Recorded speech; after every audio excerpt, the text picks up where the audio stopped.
बढ़ते आगे, राजस्थान विधानसभा में सदन की कार्यवाही के दौरान सत्ता और विपक्ष में जबरदस्त नोकझोंक देखने को मिली।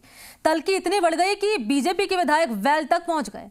दरअसल बीजेपी विधायक मदन दिलावर ने ब्रज क्षेत्र के राजस्थान से लगने वाले इलाके की तुलना पाकिस्तान से कर दी और कहा कि पूरे इलाके को हिंदू विहीन बनाने का षड्यंत्र किया जा रहा है।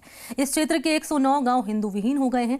यहां तक कि हिंदू लड़कियों को प्रेम प्रसंग में फंसाकर उनका धर्म परिवर्तन किया जा रहा है और खाड़ी देशों में उनका भेजा जा रहा है और ये पूरा इलाका आतंकवादियों और गुंडों का अड्डा बन चुका है। मदन दिलावर के इस बयान पर कांग्रेस नेता ने पलटवार किया और कहा कि बीजेपी के पास 2.5 साल में कोई मुद्दा नहीं है, बीजेपी के लोग सिर्फ हिंदू मुस्लिम करते हैं। पूरा मामला क्या है, रिपोर्ट देखिए। ब्रज क्षेत्र है, ये एक तरह से आतंकवादियों का अड्डा बन गया है, गुंडों का अड्डा बन गया है, गौ माताओं को सरेआम काटा जाता है। राजस्थान से लगने वाले ब्रज 84 इलाके को लेकर बीजेपी के विधायक मदन दिलावर ने विधानसभा में जो मुद्दा उठाया वो गंभीर है। मदन दिलावर ने सदन में कहा कि ब्रज क्षेत्र को हिंदू विहीन बनाने की साजिश रची जा रही है। अब तक 109 गांव हिंदू विहीन हो गए हैं। मेवात का पूरा इलाका आतंकवादियों और गुंडों का अड्डा बन चुका है, जहां हिंदू बहु बेटियों को अपनी अस्मत बचाना मुश्किल हो चुका है। लव जिहाद के मामले बढ़ रहे हैं। हिंदू बेटियों को फंसाकर उनका धर्म परिवर्तन किया जा रहा है, उन्हें खाड़ी देशों में भेजा जा रहा है। ब्रज क्षेत्र जहां भगवान कृष्ण की लीलाएं हुई है, आज एक तरह से वहां के लोगों के लिए नरक क्षेत्र बन चुका है। वहां लगातार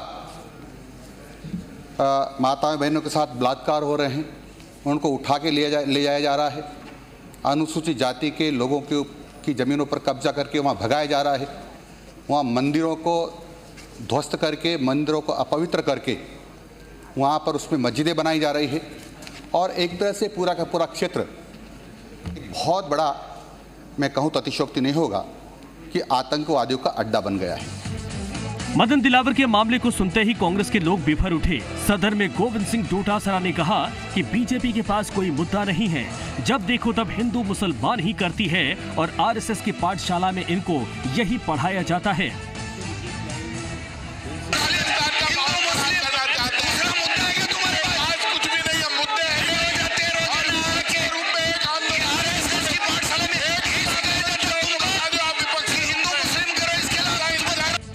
उधर बीजेपी विधायक अशोक लाहोटी ने सरकार की तुलना तालिबान से करके एक नया ही बखेड़ा खड़ा कर दिया है।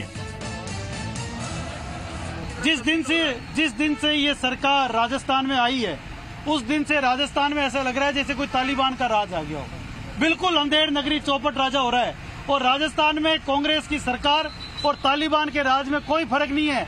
यह ना महिलाएं सुरक्षित है और ना दलित सुरक्षित है।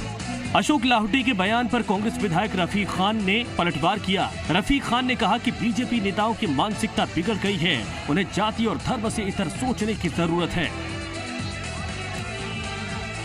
ऐसा है कि ये भारतीय जनता पार्टी के नेताओं का दिवालियापन है और इनकी मानसिक विकृतता है। सवाल ये है कि मदन दिलावर और अशोक लाहोटी ने जो सवाल सदन में उठाए, वही सवाल अलवर से बीजेपी सांसद बाबा बालकनाथ ने भी उठाया। तो क्या ये सिर्फ मुद्दा सवाल भर है, इसमें सच्चाई नहीं है? इस बात की चर्चा सिर्फ माहौल बनाने के लिए हो रही है क्या? लेकिन अगर इसमें जरा सी भी सच्चाई है तो फिर ये मामला बेहद बड़ा है। भरतराज के साथ शशि मोहन शर्मा, जी मीडिया, जयपुर।